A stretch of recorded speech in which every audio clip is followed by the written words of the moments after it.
Well, hello. How's it going, everybody? Make some noise out there. Come on now. Happy Tuesday. Welcome to Hooked, stories and songs from Texas and beyond. Huge thanks to Coco's on the Canal for helping this concert series and interview series and video series come to life. I do have with me right now Mr. Seth Candan, all the way from Alvin, Texas. Yeah, make some noise. I have been wanting to do something like this for a really long time, and we had our first episode last week, and we had Chris Boys, and it was fantastic. So we're going to be here every single Tuesday with a new guest. And so tell all of your friends and your neighbors and your mom and all the people. So Seth Candan, everybody. Yeah. How's it going? How are you doing? Doing good. I'm glad to see you. Good to see you. When I decided to do this, you were like one of the first people that I thought of. I was like, we have to get Seth on the show.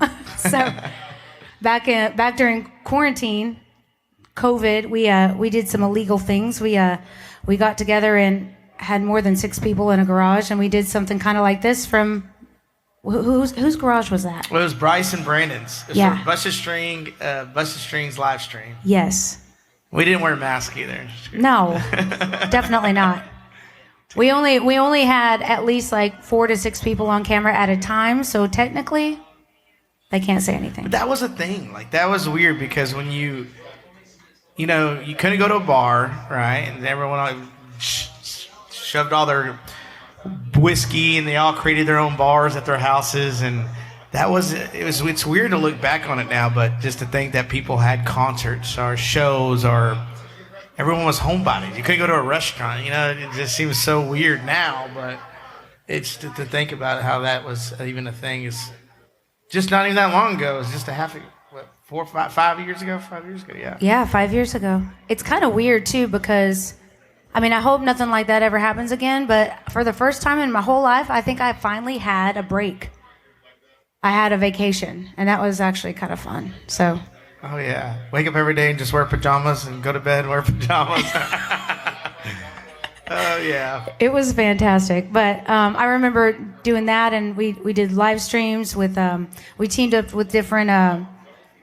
radio stations, venues, all that kind of stuff, and it was cool. And even beyond that, I wanted to do something like this back at like 15 years ago. So it's cool to see it come into life. And thank you for being my second guest ever. I'm honored. Thank you. Well, tell the lovely people about yourself. Like, I know you're from Alvin, Texas. From Alvin, yeah. Yeah, give them the rundown. So Susan, Alvin folk out there. No, Susan and I have known each other for a long time. I grew up playing country music at a very early age. I was 14, 15 years old, and I recorded my first record called Life. I went to Arkansas. A guy named Doug Driesel produced it up there, and we had George Strait's drummer, which was cool because at that time I was a kid, and I was just writing these songs, and I co-wrote this one with Doug Driesel, and he invited me to the studio, and he had George Strait's drummer, Tim McGraw's. I was just talking to Leo about that the other day, and remember, he was deaf. Mikey Kennedy. Mike Kennedy, yeah. He is, partial deaf, that's right. He passed away now. But, yeah. And had Darley Parton's fiddle player. So I'm with all these cool guys, and I'm in the studio, and I got to write the song, and Doug goes, man, that's a really cool song, Crawl. We ought to pitch that out. And I was like, well, do what you got to do, So it wasn't even until like 2 years ago, I was at the Texas Music Awards with Sandy June and Ed Bradley, and I ran into Doug. He's like, man, you're one hard guy to find. I was like, why do you say that? He's like, dude, that song Crawl we wrote, he's like, that Kenny Rogers wanted to cut that song, and then we couldn't find you. We were looking for you on MySpace. And I was like, God dang, MySpace was still a thing. Like, that tells you how old it was. It didn't happen, but I was like, well, that's still cool, though. Just to know that that kind of movement and stuff with those kind of guys. But no, then from there, after high school, I went to college. I was up in Blinn. Yeah. See the Aggies around, but went to College Station, and I started working on another record. And it so happened to be where I wasn't chasing the music. It just kind of just happened. I was playing guitar at the house, and my college roommates were, the only ones listening to me, sitting, throwing beer cans out in the backyard, late nights. And there was a bar called Shotzi's. Yeah. And I remember Shotzi's. Uh-huh. And old Corey owned it at the time, and he had, I guess it was an open mic night that night. It was, and Cade and Clayton said, "Hey, Seth, get up and play." I was like, "I'm not going up there and playing." And so that, sure enough, they signed me up, and I got up there and I played. And mind you, I was underage, and I shouldn't probably be telling you this story, but I was underage, and they can't do nothing about it now. Yeah, I know. And I got up there and I started playing some songs, and I see this guy poke his head up behind the bar, and I got done. And he goes, "Hey man, are you from around here?" I said, "Yeah, I live here." He goes, "How old are you?" I said, "I'm 19. He goes, "Well, I'm Corey. I own this bar." He said, "If you want to come up here and play anytime," he's like, "I know you're underage, but I could give you a couple beers, but you're going to have to be in the office." And so, for a freshman in college, that was like hearing, that's gold ring. That's the angels singing. From ramen noodles and free beer, that's what you want, okay? So that was a golden ticket. So no, I started playing, and there's a guy named Brandon Scott Turner. Still keep up with them to this day. But we started up a band, and it just happened. He just started playing, And then from that time, there was the Hall of Fame, and then Hurricane Harry's was kicking. Yeah. And that was kind of like a go-to place, right? You had your 10 staples of college towns in Texas. You had Nacogdoches, SFA, you had the UT, you had your 6th Streets. But, when you get to the small, secluded towns of like West Texas or College Station, you only listen to what you had on the radio. And mind you, in 2005 and 6 and 7, 8, it wasn't like your phone, where you could just put it in and download. It wasn't Apple or so. You had to search it out. Yeah. But I got started up a band, and it just got to the point where we were playing shows here. And then that time it was Whiskey Myers and Cody Johnson, and all those guys were just now starting off. Everyone was at the same age as kicking off, and there was an energy drink called Red Dirt Hurricane. I remember them. You remember that? Yeah. And they would host these things in College Station at the tap room. So Cody would come over, and Nick Forsosa was like managing everybody. Yep. So like all the guys from Whiskey Myers would come stay at my house, and they'd be playing at the bar for like $100, and I'd go hang out with them in Palestine, and we were going back and forth, and then to the point like, "Hey, we're playing in Waco, come open up for us." And then when I ended up moving to New Braunfels, I signed with Gino and Unrest Music. I started playing. We were centralized in Central Texas, and started touring and playing around, and then Whiskey Myers like, "Hey, we're playing here." Cody Johnson's, "I'm playing there." Like, "You want to open up for me here?" And I got to open up for Randy Rogers. That was a cool thing back then. It was really, but you were in that all that, yeah. And it's cool too, like that whole, that when that Texas music revolution was kind of coming up, right? Mm-hmm. It's like everybody that really worked well together, like we're all like friends, right? And so it's like, hey, you come open for me, I come open for you, or we team up and do these things together. And like when you lock arms, it's like you have power with numbers, and you have, you can get everybody. Like I miss like song swaps, and I miss like just getting a bunch of your buddies, on a stage and just having a show, right? Yeah. Because how it works is you have your friends and your fans, people you meet, back then, because it wasn't the big remember, social media wasn't that big. Facebook, you had to be in college just to have it, right? So that was that time where you went out, played, and got as many fans as you did, and these people had as many fans as you got, and so we would all get together on stage and collaborate. It was like a family affair. I wish it was a little bit more like that. Still, I mean, it is to a certain extent, but I mean, back then it was like we're doing this together, I thought that was really cool. It was a movement. Yeah. For sure. But how long have we known each other? At least 20 years. Yeah.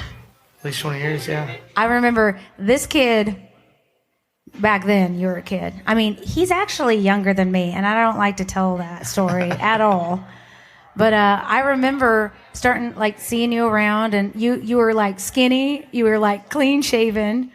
And I was like, who is this kid? And I was like, oh, he's, like, swampy. He's, like, cool. Like he just grooves. But speaking of Swampy, so what is that song that you were talking about that Kenny Rogers wanted to record? So that was completely not Swampy at all. That one was well, not that. Okay. Yeah.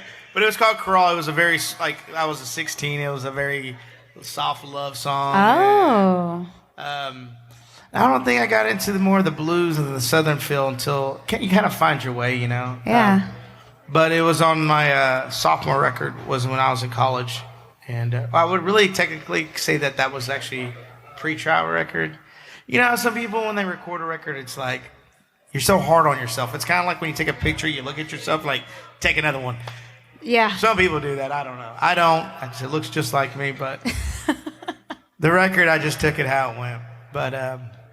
But no, yeah, just this a little bit about myself. Yeah, so from there I went to New Braunfels and toured around and got on the management label with Gino with Unrest Music.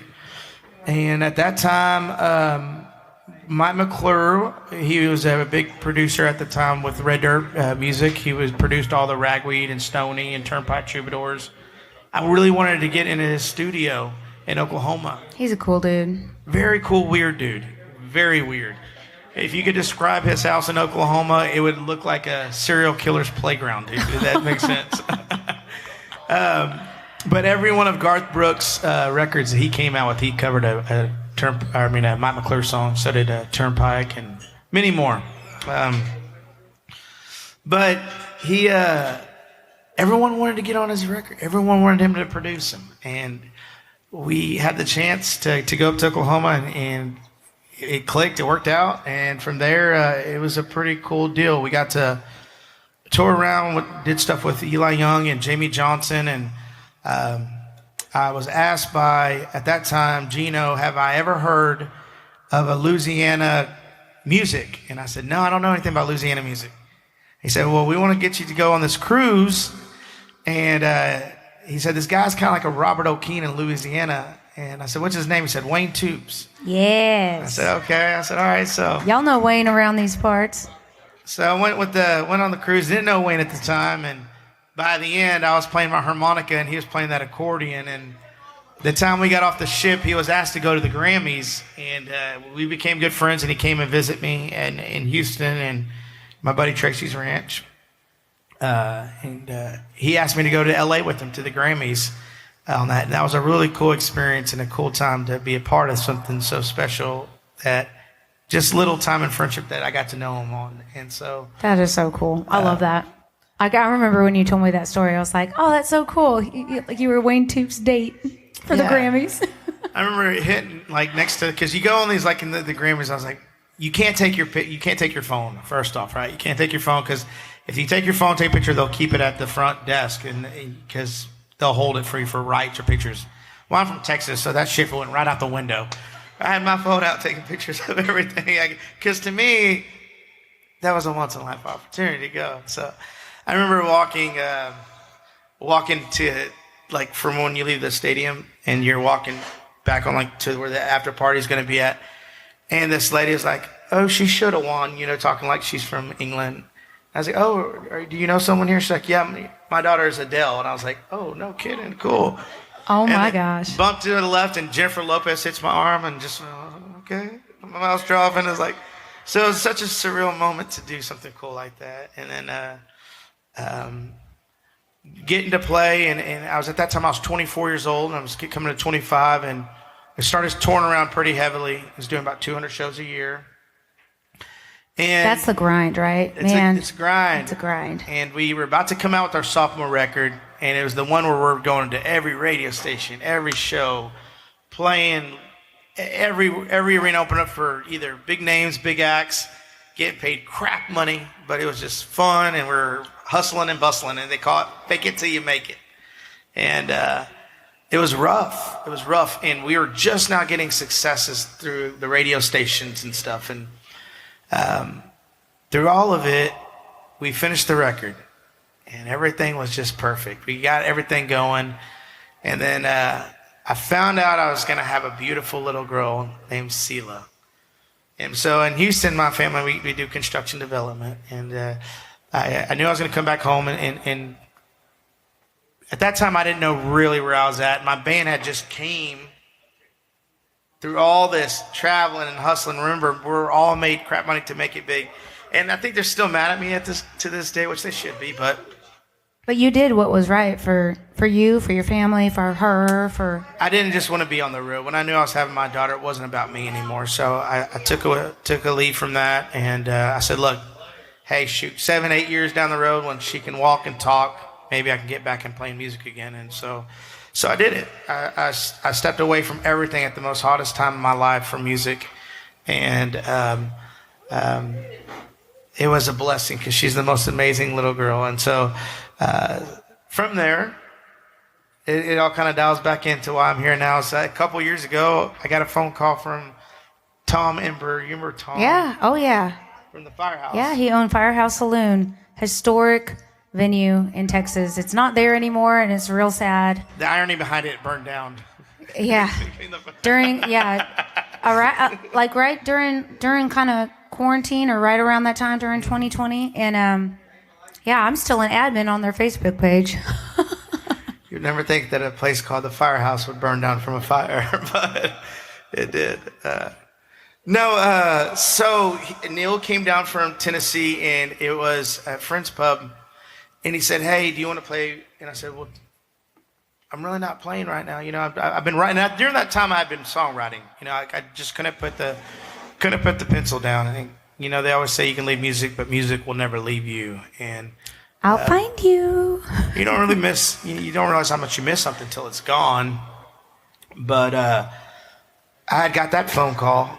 Hey, you want to come play? I said, okay, sure, I'll do it. I'll come play up there. So I played, and in that time, it was August of 2023, and someone, I guess, was recording me when I was playing, and I got a phone call because that next Monday I was on a skid steer, mind you, and I said, this is Seth, and they said Candan, and I knew that if they said the last name Carrasco, because my name is Seth Candan Carrasco, that it had been to do with construction or work or development. So.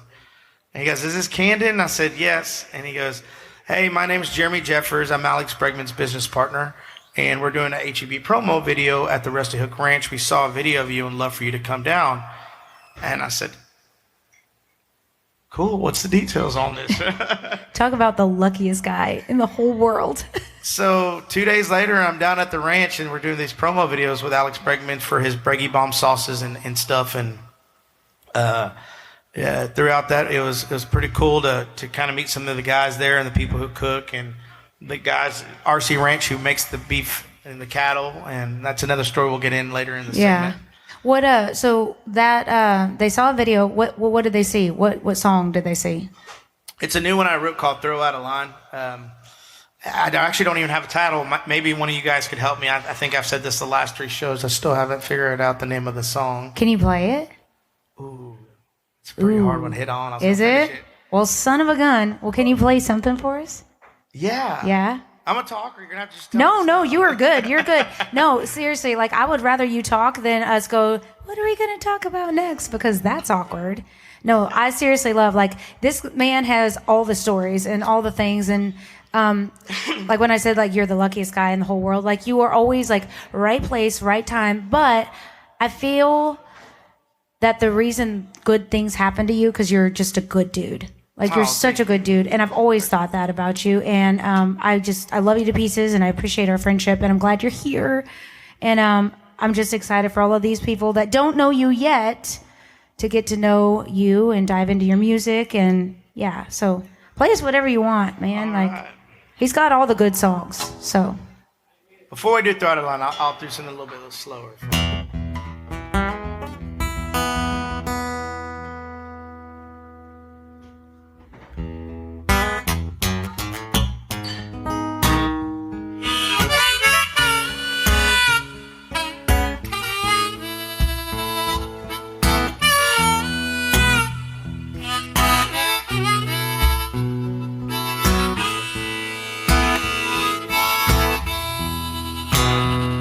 If I fell at your feet,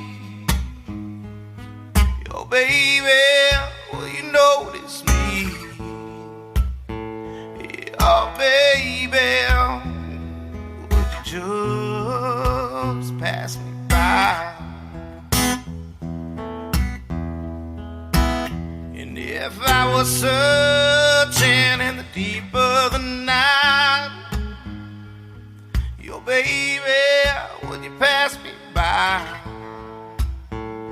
Yo baby, would you just ask me why? Let me in my mode. Don't take it real slow. Yeah, I saw your thing. Yeah, baby, you just gotta let it go. I give you my money, give you my time, anything to make you mine. And all I want is to keep you satisfied.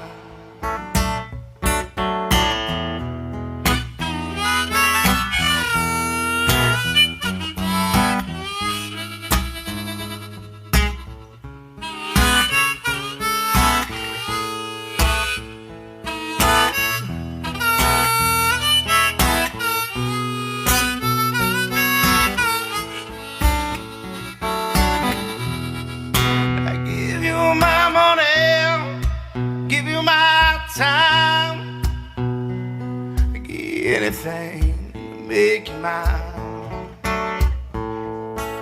And all I want is keep you satisfied.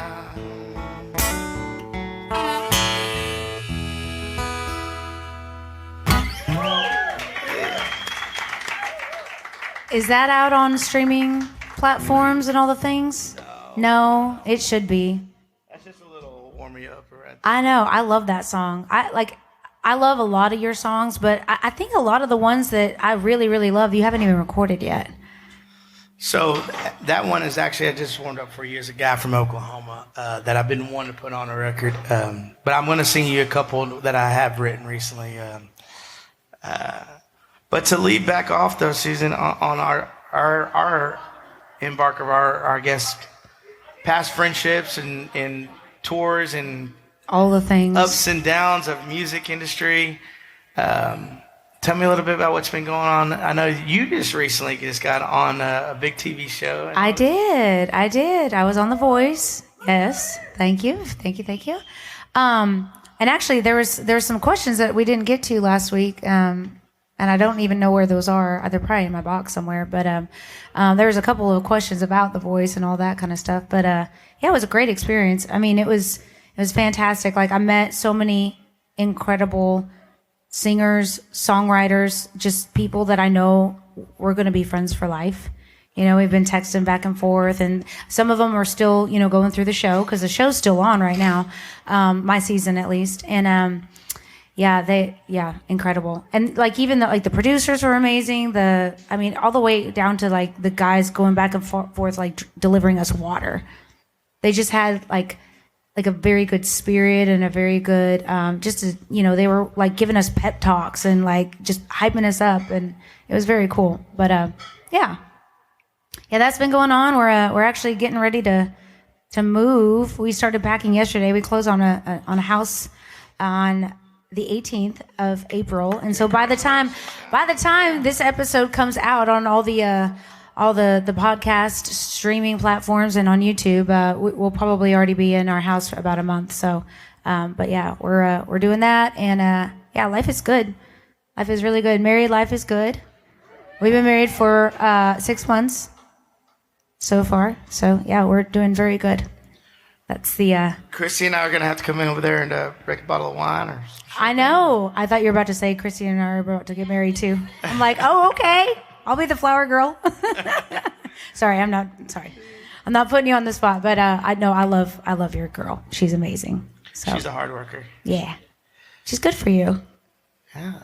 So over the past year, I don't know if a lot of y'all don't know me, I've lost almost 100 pounds. So it's been, she got me back into health and church, and all the good things. So I'm very blessed and happy. She's an awesome woman. Yeah. You're more well-rounded now, but just less rounded. Oh, if that could be a song. That could, Donna. Where's my drummer at? Come on now. Oh goodness. Well, so we kind of because like you had your daughter and you're going through that journey of your life, that chapter, and all obviously that's a continuation chapter. But like I didn't see you for a really long time, and it was probably in like 2020 when we kind of like got back reconnected, and then you started kind of doing some shows with you were saying you had like RC Ranch guys, they're talking to them, and then bringing me out. Like when did you, like, you did the Friends Pub thing, but like when did you kind of start actually playing shows, if you will? Yeah, so it was back in we did the Busted Strings live stream. That's kind of how, when we first approached some of my friends, we were saying, hey, let's call some of the guys that and let's bring some people out. So we had you come out to the show, and Parker McCollum's brother and Tyler, and some cool songwriters for us just to kind of adventure in and have discussions, right? So it was after I got done doing that promo video, it seemed to be a domino effect. It seemed like after 2022 or 2023, it went to one thing to another. So I went to go do this thing at the Rusty Hook Ranch with Bregman and then these guys at the HEB promo deal. And then Ryan Cade, who's our Brazoria County Commissioner, said, hey, I'm doing this thing with the RC Ranch, and his business partner is Blake Robertson, who's the founder and his family of the Carbach Brewery here in Houston. And so I got to do all the stuff with those guys with Carbach and the RC Ranch, and then going to the rodeo. And then I went to go play at that ranch, and I got a phone call from Jason Allen and said, hey, are you playing again? I said, I guess so. He goes, well, I'm going to Indian Head Ranch in New Mexico. This guy named Steve Alvis bought Patrick Swayze's ranch, and it was where the movie Red Dawn was recorded. And so I went up there, and it's a bunch of cool guys, a bunch of congressmen, senators, or all different walks of life development. And these guys are a cool group of guys. They own New Quest property. So Tower gets Dick's Sporting Goods, the whiskey cakes. He owns all that, but leases these buildings out. And so I got to meet them up there, and I was playing. He's like, well, he owns the Houston Oaks. So I went to his place over at the Houston Oaks, and at that time, Governor Abbott appointed him as chairman of all TxDOT, the roadways and highways. So at these events, he started playing out. I'd play at that, and I'd meet someone else. And so he goes, hey, well, why don't you come play over here?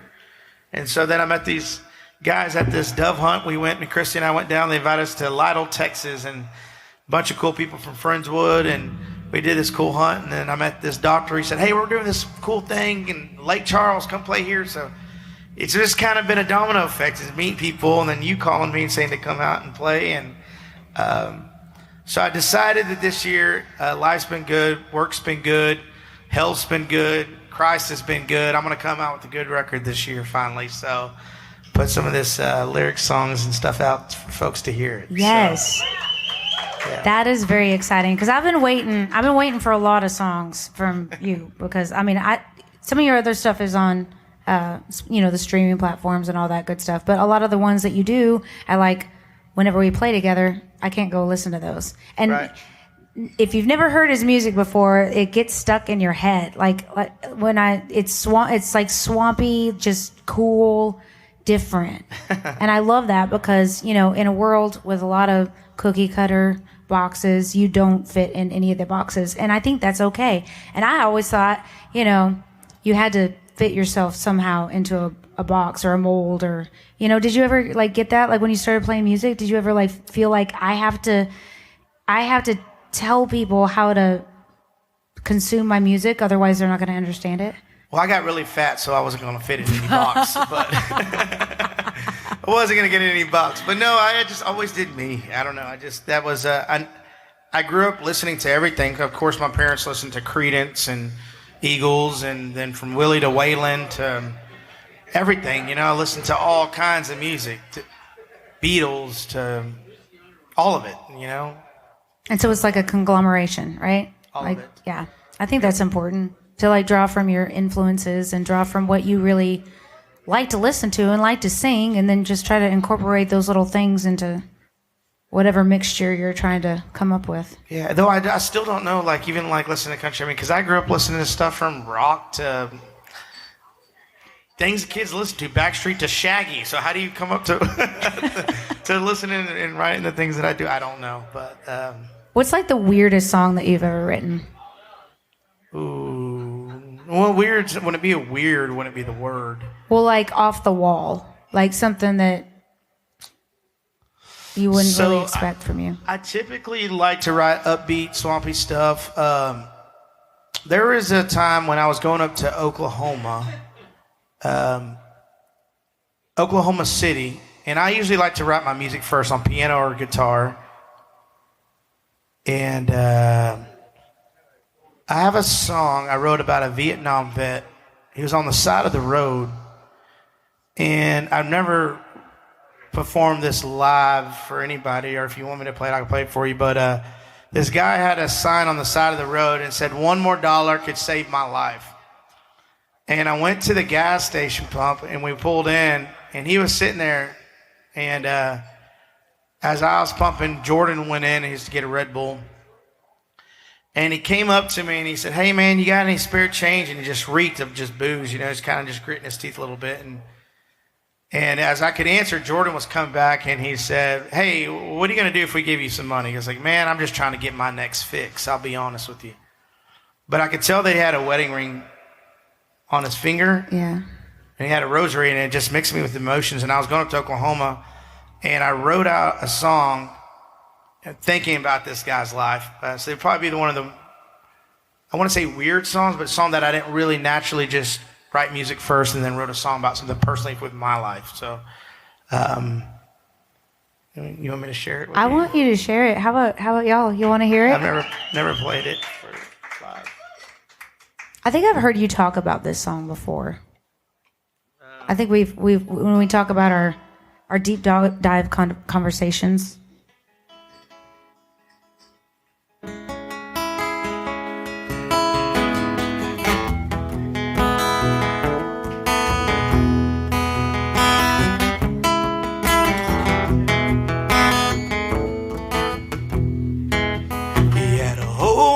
Wallet from a cocaine pipe, man, liquor on his breath.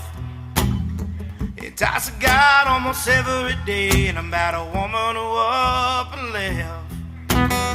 And so it goes to be untold. Old Williams had a past, oh, shooting bullets in Vietnam, drinking memories from a flask.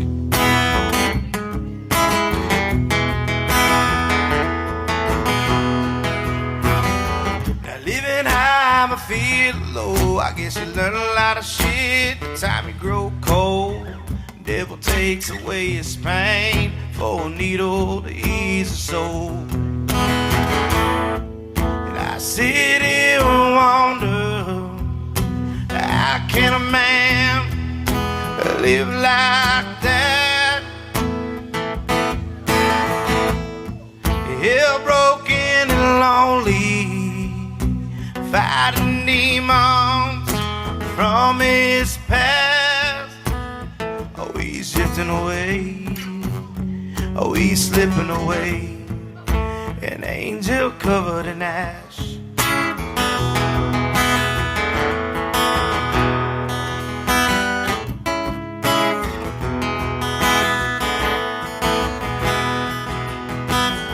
Now posted up on an old bucket seat on a sidewalk corner with a rosary, sitting next to a cardboard sign that said $1 more to save my life. But the feeling that I get when old Williams gets a tip at a four-way light, he'll soon forget, 'cause the only little thing upon his mind is just $1 more for a needle in a line. And I sit here and wonder, how can a man live like that? Hell broken and lonely, fighting demons from years pass. Oh, he's drifting away. Oh, he's slipping away. Angel covered in ash.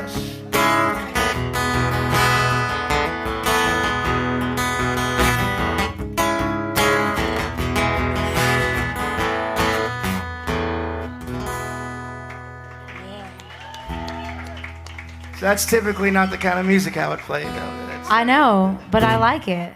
That's so good. Like the stuff that makes you feel, and like, I don't know, like I write a lot of like breakup songs or like slow songs and stuff like that. So it's hard for me to do the upbeat kind of stuff. So I love, like, that was good. That was real good. Thank you.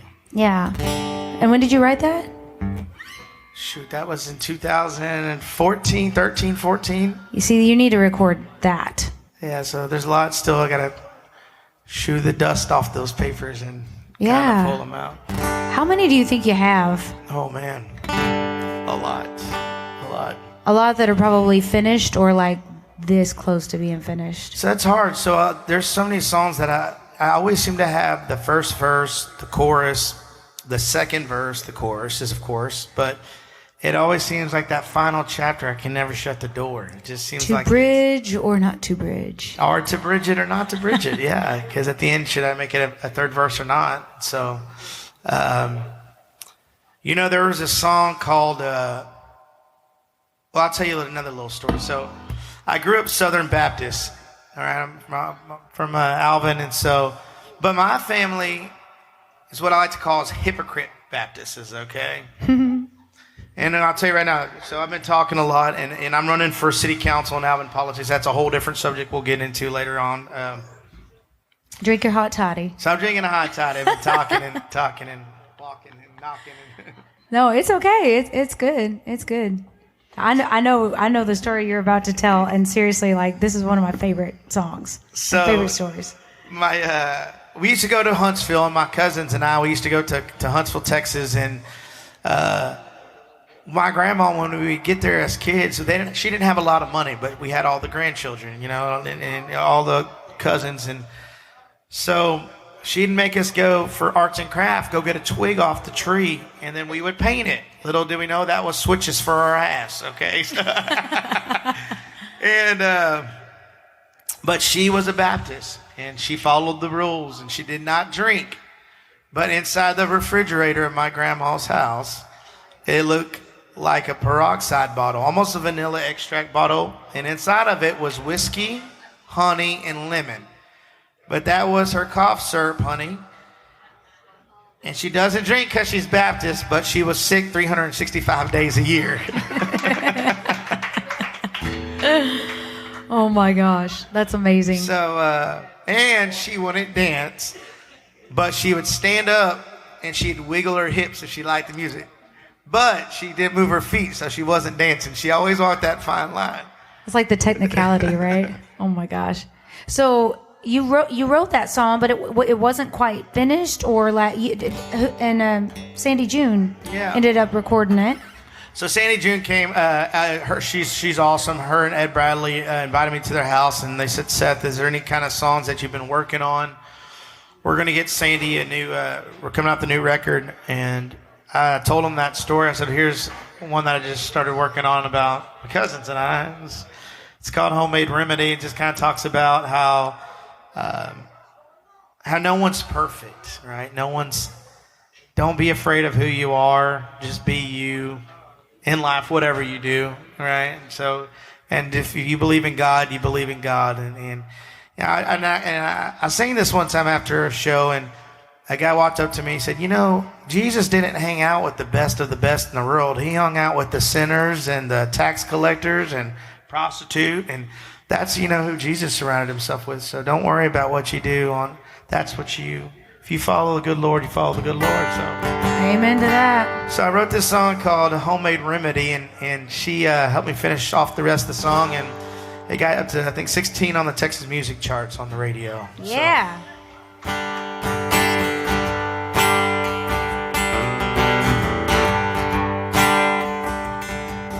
It's the cousins and I that go to church on Sunday, drunk as a loon, our cops are funny. On grandma's homemade remedy. I'm a late night gambling with the junks and the junkies. Find me out back, smoking something funky, living life just as happy as I can be.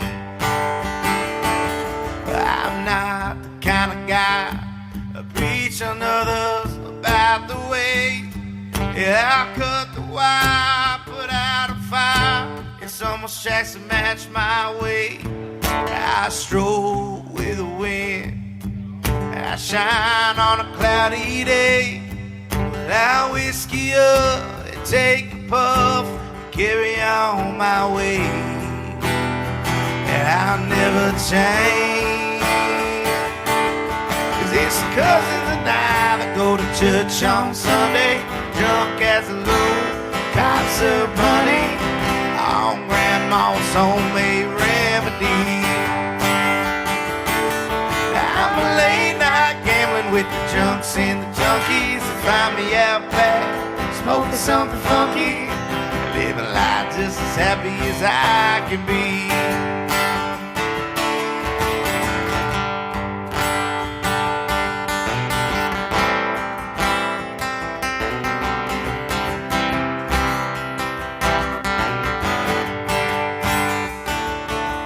We got Southern belles and hippies, hey, good old country boys. Hell raised in the Dixie where the pastures greet the gold. We love barbecue and Jesus and cold beer, tea and wine. Well, my faith won't crucify me. If I sin, hell, I'll be fine. I testify. It's the cousins and I go to church on Sunday, drunk as a loon, cops are honey on grandma's homemade remedy. I'm a late night gambling with the junks and the junkies. They find me out back, smoking something funky, living life just as happy as I can be. This cousin and I that go to church on Sunday, drunk as a loon, our cops up, honey, on grandma's homemade remedy. Yeah, that's what I'm talking about. So you mentioned, Sandy June, she recorded that and she put it out and she, wrote a verse, right? Didn't she write a verse to it? Yeah. I didn't do it on this one. But yeah. She has one. But are you gonna record that one? I don't know. I don't think so. Really? I'm surprised because you do that so well, and that's like something that you wrote from personal experience. I don't know. It's weird. You write songs, that you don't necessarily think you're ever going to really do something with them. And then, if you have somebody that's, comes along and wants to take that story and run with it, that's really cool. But I don't know. I think that there's a lot of people that would want to hear that. I know. Yeah. That's why I'm thinking Susan Hickman should record this one, huh? No, I found after leaving the music industry for a while and working and I found true happiness is it's not always about being a chicken on the stage or just trying to go out there and play. To me, I found really joy. To me, it was just music in itself. Because when I came back to play again, it wasn't about chasing or going to the Grammys or putting stuff on my Facebook or going. It was because I truly, truly missed it. And I really love writing and playing music. And to me, that's all I love. And songwriting, to me, it's therapeutic. I like to write. Jim's a hell of a writer, too, right there. No, that's a hidden gem right there in Alvin. Hey, I'm telling you. Woo! And Trey over here, too, just showed me a cool song. He's in the audience. Was just showing me some really cool idea just about how intertwining with social media and life and how love these days, how people approach. I said, man, that's just a genuine genius idea. So there's so much talent out there, So just embark it, and chase it, and ride it. Just Because if you don't, it's just going to get lost, right? So. Well, there's a lot of people that never even put their thoughts down on paper or, say them out loud into existence. And it's like, man, what a shame, right? Like if you have it, I mean, I'm not saying that, go pursue something that you don't want to pursue if that's not your thing. But I know so many talented people that either can write or they can sing and they don't do anything with it. And to each their own. But I know I would be absolutely devastated if I couldn't do what I love every single day. And, everybody has their own thing, right? Like my sister, for instance. My sister is an amazing singer. She's a really good writer, beautiful piano player. And she has no desire to do that whatsoever. Her calling in life is working with animals. But it's baffling to me. It's like, you have this gift. And she's like, but my gift is over here. And I'm like, okay, all right, just teach me things. I don't know, but it's weird to think about, right? Because it's like, man, people have so many different facets and they have so many different gifts. And I just want everybody to like full potential, like just do everything. But yeah, you're not supposed to have to do everything. No, I There is a song. Yes, there is song in all the animals for sure. There's something always to be written about. And to me, I think two things that make me happy besides my daughter is, weird as it sounds, being in heavy equipment and playing piano or guitar. That's one of my getaways, right? Everyone has their getaway. May it be working on a car, may it be working in the garden, shopping. Some girls love to go shopping, or just everybody has their own thing. Just like every single person has a self-insecurity about themselves. No matter who you are, most beautiful person in the world, everyone's going to have an insecurity about themselves, and they always got a safe place to go that they like to do and get away. Maybe drawing, writing, shopping, whatever. So mine is to write music, and I love that, and I love to be in heavy equipment, and I love being a dad, and I just didn't see that happening as much, and being happy being on the road and touring. I am getting back to playing music on the weekends that I do want to play, and meeting the people and doing things as of tonight, but I don't see myself embarking on a tour in the future. I don't see that. I do see myself coming out with the record, letting people listen to the music that I wrote, and if someone like yourself wants to cover something, I would be honored. I mean, we've talked so long about getting together and writing. We've never really done it. Like, we've exchanged some, like, ideas back and forth, but we've never actually said, we're going to meet at this place and this time, and we're going to write songs. And we really do need to, because between you and I and Leo and, so many of the other people that we know, they're very talented. There's no excuse other than the fact that we are so busy that we can't even keep up with anything. But it's just, you make time for the things that you want to make time for, and I feel like we should make time for that for sure. Because it's been like heavy on my mind for a long time, and yeah, I think it'd be really cool. But it looks like you found a balance though. Like I'm really proud of you, and I'm glad that you. There's a lot of people that haven't found that balance. Like, you have your work balance, your home life, your life with your daughter and your girl, and the music. I mean, do you think you have, and now you're running for a public office? Do you want to? You have the stage, so you might as well talk about that and try to rally some votes. No, how politics happened, it was we were in Key West, and our commissioner, Ryan Cade for RC Ranch, was talking to me, and with us and our family being in construction development, and we started talking a little bit about dirt and retention ponds, and I did a lot of the stuff that we're doing on the dirt division now coming forward, that he said, hey, I want to appoint you. You should be on the TERS board committee, which is tax increment reinforcement zoning. And right now in Houston, it's a big, pivotal, huge time right now where it's just, we grew up with the 610 around us, and then we had Beltway 8 in the 90s, and then early 2000s. And then we have now Toll Road 99 coming through Alvin. That's wild. It was me playing all this music and guitar. I think in life, it's about who you know in this world. And right now, Alvin's such a small town. And it's sad to say that everyone in this town that's growing is shopping in Webster, Friendswood, Pearland. We only got a Home Depot there, just a Murdoch's, and we've got on the outskirts and everything in 60,000 people, 28,000 in this actual city limits, but so much on the outskirts. And we don't even have a liquor store. We don't have any shopping. Girls don't go anywhere to get, Ulta products. And I was telling you all a story earlier that my friend Steve Alvis owns New Quest Properties, and he does the same shopping centers as like Targets and Best Buys and TJ Maxx's. And he told me, Seth, hey, we would love to have something in Alvin to help produce sales tax revenue for you guys. And I talked to our mayor, Gabe, about it, and he said, Seth, I think you'd be perfect to run for city council. You know a lot of people, and it would be important. So I started working with our EDC director, our economic development coordinator, and it happened to be there's this little farm that's in our town called Froberg's. I don't know if you ever heard it. Yes. And Highway 6 is having this concrete medians that are going up and down Highway 6. And right between Chick-fil-A and Home Depot, they have these concrete medians.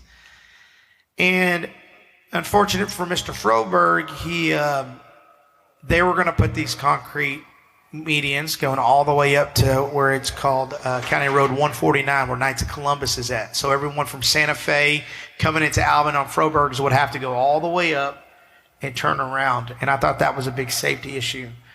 So Froberg is a commissioner of Alvin, and he tried to get that passed to get a cutout, but they weren't going to give it to him because he wasn't a Home Depot or a big sector.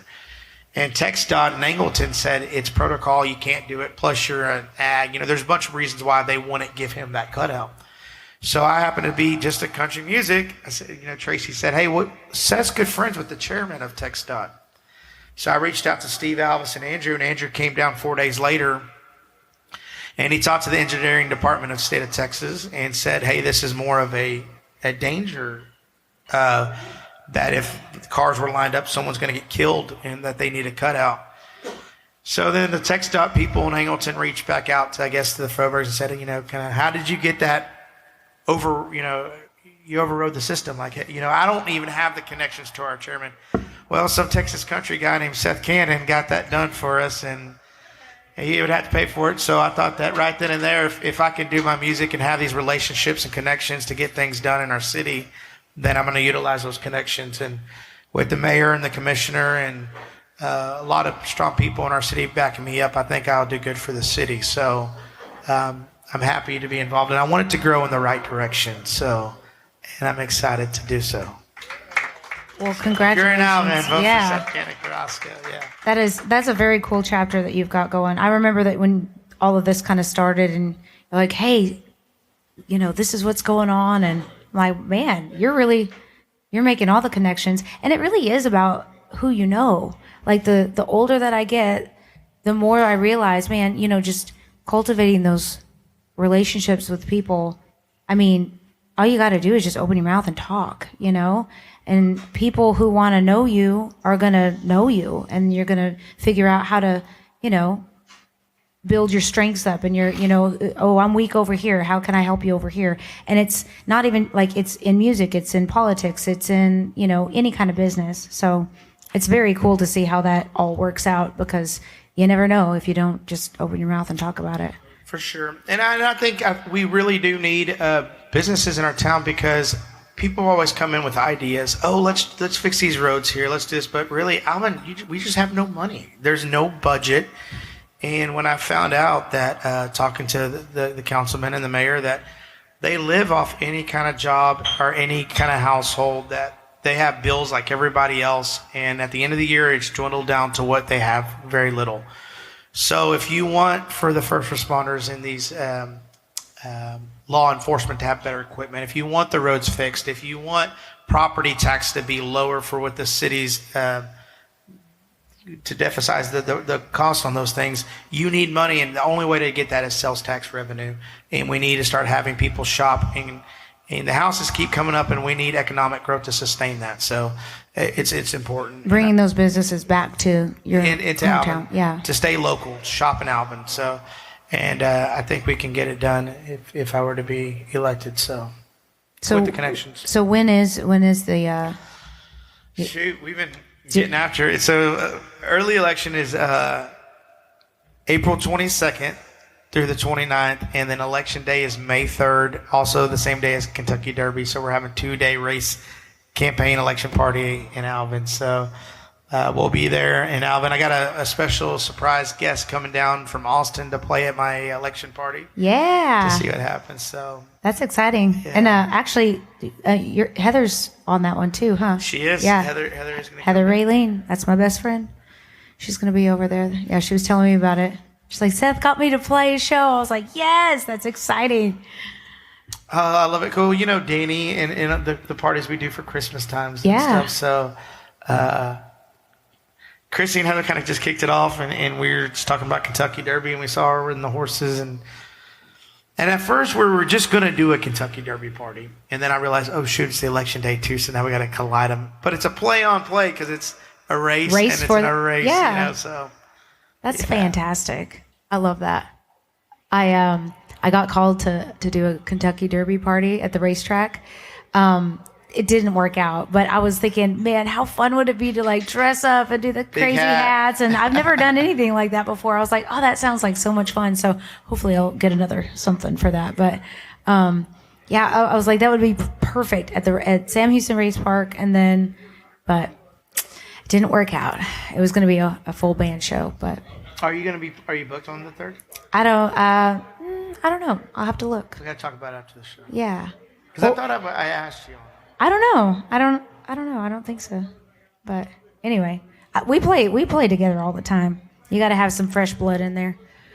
Well, play these people another song. What do you think? Okay. Let me see here. And then we got some questions from the audience that we'll get to, and we'll see if we can stump Seth on any of these. So excuse my throat, it is a little dry, but I'll do that one I was telling you about that I don't have a title on it yet.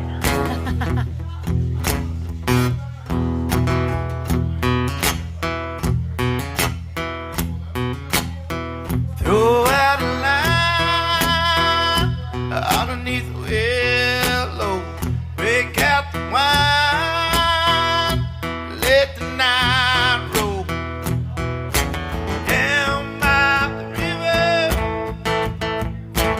down where the river rolls.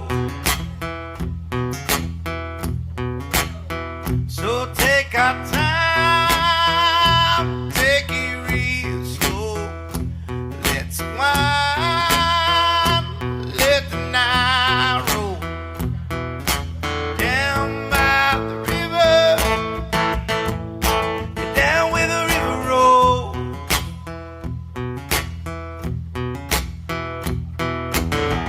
Down where the muddy white washes are, the darkness of my soul. I'm shut up, little love with my baby. I'm holding on to something new. I may not want love again, but I ain't afraid with you. Oh, that moon is brightly shining, reflecting all a silver lining. And we're all just unwinding down by the river, and down where the river rolls,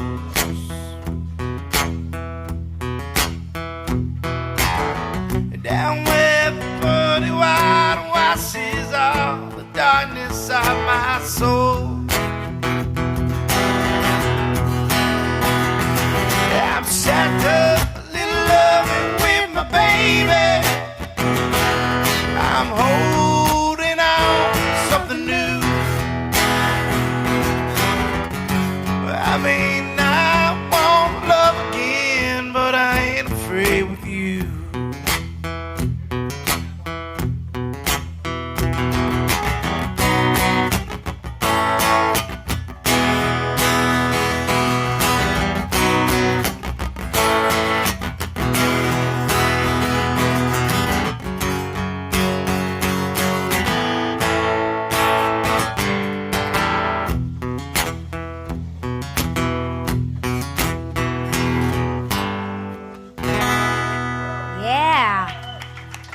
That's the one that always gets stuck in my head.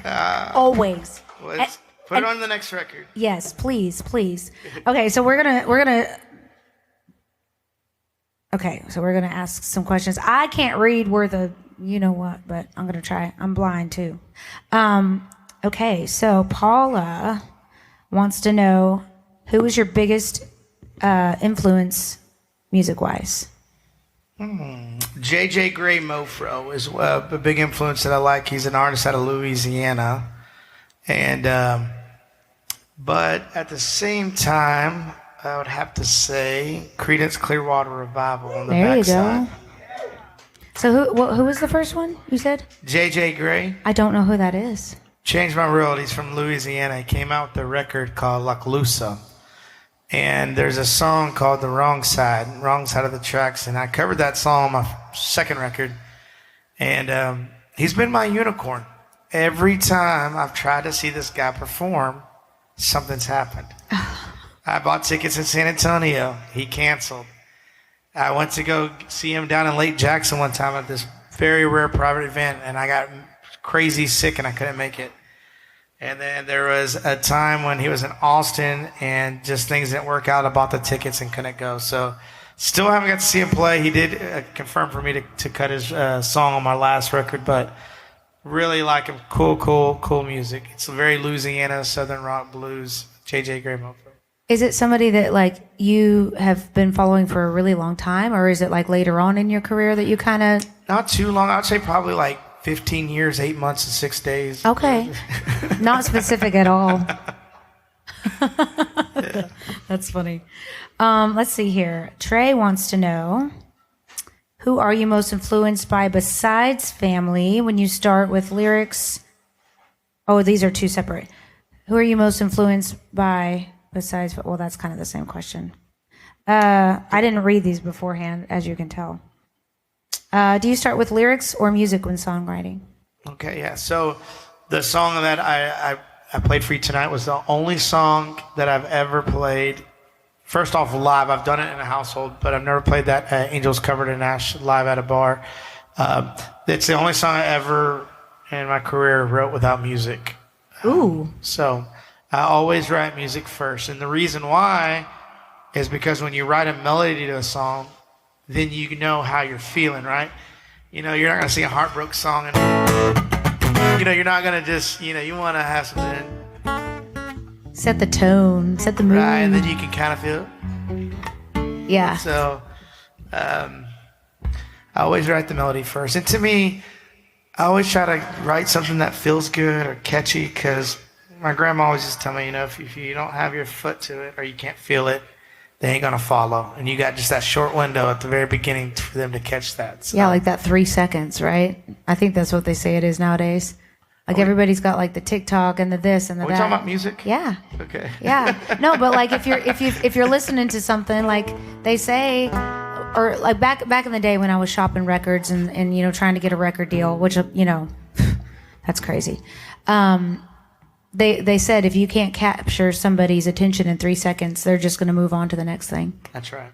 But nowadays, like, I mean, I feel like it's just constant. Like, I mean, people absorb music now from, you know, social media. A lot of that, they're finding that kind of, you know, what they like to listen to on social media, because there's so much out there, but it's just constant scroll, and everybody's scrolling with the phone off or the sound off. And so it's interesting. Like, how do you... Like back in the day, like we always, you know, we had CDs and records and... See, and to me on the radio... LimeWire. On the radio, you hear the same stuff all the time. It's just that strumming, you know, people just singing. And so when I hear music, I want to feel like that last song just... So when you get that on radio, you hear that... Yeah. Oh, you know, just that... Yeah. I want to feel it, right? So you got that... That's how I like to write my music. That's cool. Good question. I actually start with my lyrics first. Really? Well, I'll play some songs. I know Leo does this too. I'll play like little things in between to like, so there's no dead air, because I hate dead air. Like when you're trying to do a show, I'll play little things in between, you know, like while I'm talking or whatnot. And a lot of times, like I do the same thing and I'm like, I want to turn that into a song. but I never do, hardly ever. I mean, I have before, but very rarely do I actually turn it into a song. But it's interesting. Like I hear things like playing with Leo or playing with Don Vickers or playing with, people that are just really like monster guitar players. Even you, like you've got like, you're an awesome guitar player. Like your vibe is very cool and it's very different. But when I hear those different things, it sparks something and I'm like, I want to write to that. But very rarely do I ever come up with the melody first. So that's interesting. Everybody has their own. Question for Seth. How do you know Heather Atwood? Did she write that? Did you write that, Heather? Where are you? She leave? I don't know. How do I know Heather Atwood? Yeah, that's a question. Heather Atwood is a longtime friend. She's no, you know Heather. No, Mason McMurray wrote that. That's funny. Mason McMurray. Mason, I met Heather a long time. Heather's always been a long-time good friend. She's a fun, outgoing, seems like she knows everybody. Very cool chick, yeah. Yeah. I've known her for a little bit, too. She's awesome.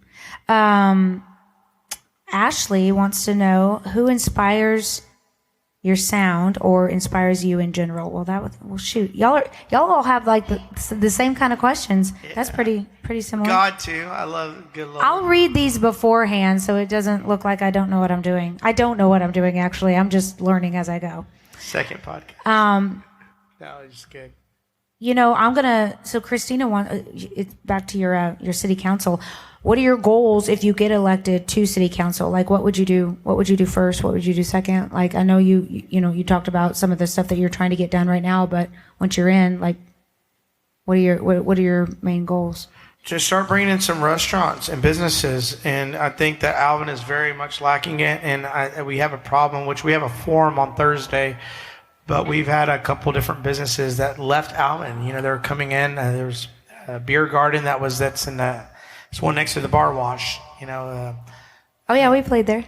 Yeah. Yeah. They were coming in and they left. There was a couple of other things that just happened throughout the town and don't get me wrong, the city council, the people that are in there now that are staying are awesome, and the mayor is really cool. He's good friends with Christy and I, and he's always at the house, and we're good buds, and we're all on the same page. We want the city to grow together, and I think that, like I said, it's very rare that a person has a connection that actually knows a chairman of TxDOT, right? You might know someone who works at the office in Angleton, but there's one in every county in the state. But to know the main person who runs every highway and road in the whole state of Texas, from El Paso to Orange to Amarillo to Laredo, and go to his ranch and have that relationship is going to be crucial when Toll Road 99 comes in, and business growth as well. So I think businesses and restaurants to ask the question, to answer it. Well, we do need more restaurants, that's for sure. Everyone loves to eat. Everyone loves to eat and shop. Stay local. So are you still in Alvin? You're obviously, like, if you're... Alvin, District D. Yeah, very good. That's awesome. So how do all of these fine folks find you on do you have a website? Do you have social media? Social media, Facebook, Snapchat, Instagram, Seth Candan, SETH, and CANDAN. Good question. I don't know if that I would think, why do you have the last name Carrasco on there and you go by Seth Candan? It's because when I was younger, I realized there was this awesome guitarist in the 70s and 80s named Joe King Carrasco. And he used to play with all kinds of people, Stevie Ray Vaughan, and did his whole different things back in the day that for even Cheatham Street Warehouse with Kent Finley. And my dad happens to be Joe, not Joe King Carrasco, though he thinks he's a king. And I didn't want to have to explain that to a bunch of radio stations every time. Oh, are you related to Joe King Carrasco? My dad's Joe, but he's not. So I just stuck with Seth Candan. And but now coming back in and doing politics, it's Seth Candan Carrasco. Where did Candan? It's my middle name. Oh, it is. Mm-hmm. Okay. I know a lot of people do that. Like Stony LaRue Phillips or Bart Crow Isaac. Yeah, my middle name is Lynette, so that was really, really country. I don't know if Lynette. Yeah, but then I've got Hickman, which is also really country, but It is what it is. Well, yeah, follow him on all the things. When this episode comes out, we're going to link all of your socials and all of that stuff so people can find you and they can find your music. And make sure that we do have a tip jar out here, so make sure if you've enjoyed the show, all the tips go to Seth. And one more time, please give it up for Seth Candan. Coco's on the Canal.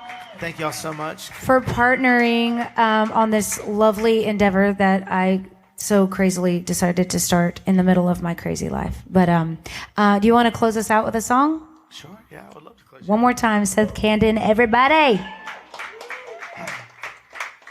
Thank you so much for being here. Thank you, Coco on the Canal, and Drew for filming, and all you guys for hanging out.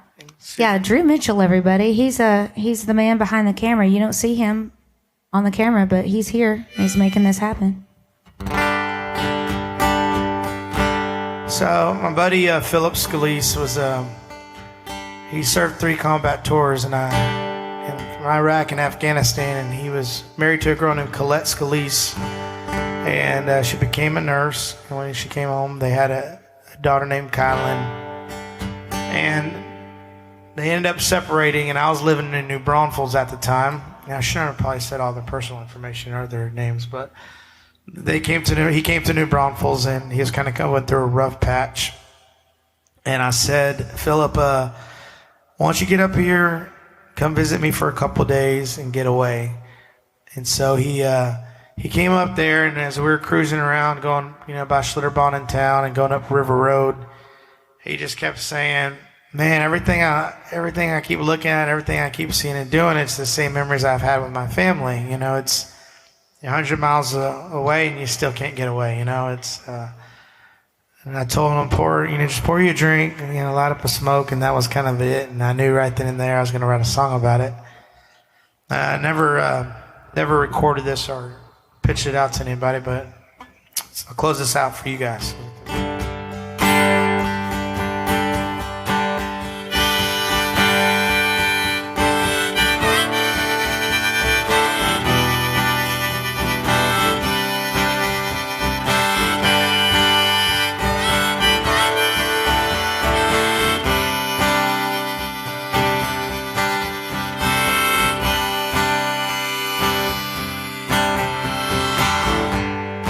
Packed up my bags, moved on out of town. Day by day I still see things that bring you around. I guess I did it all, I can't let you go. All memories never fade. 100 miles from you, I still can't get away.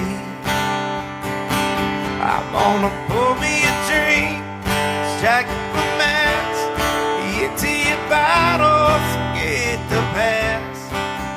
Here tonight I'm gonna drink you off my mind. Well, it won't be long till I'll be fine. After the storm blows, the sun will shine. Here the hardest part is always letting go.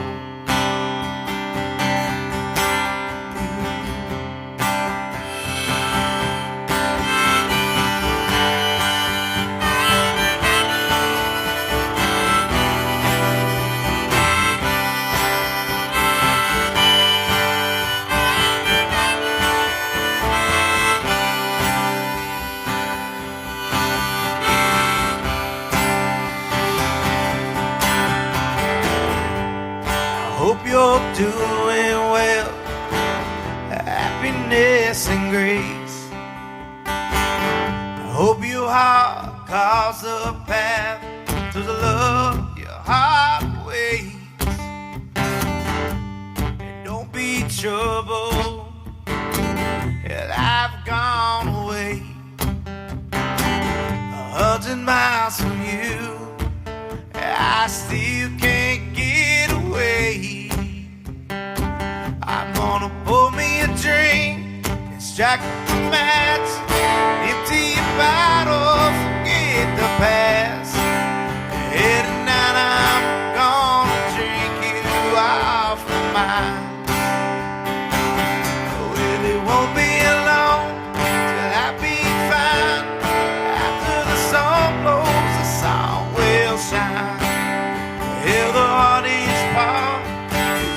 is letting go.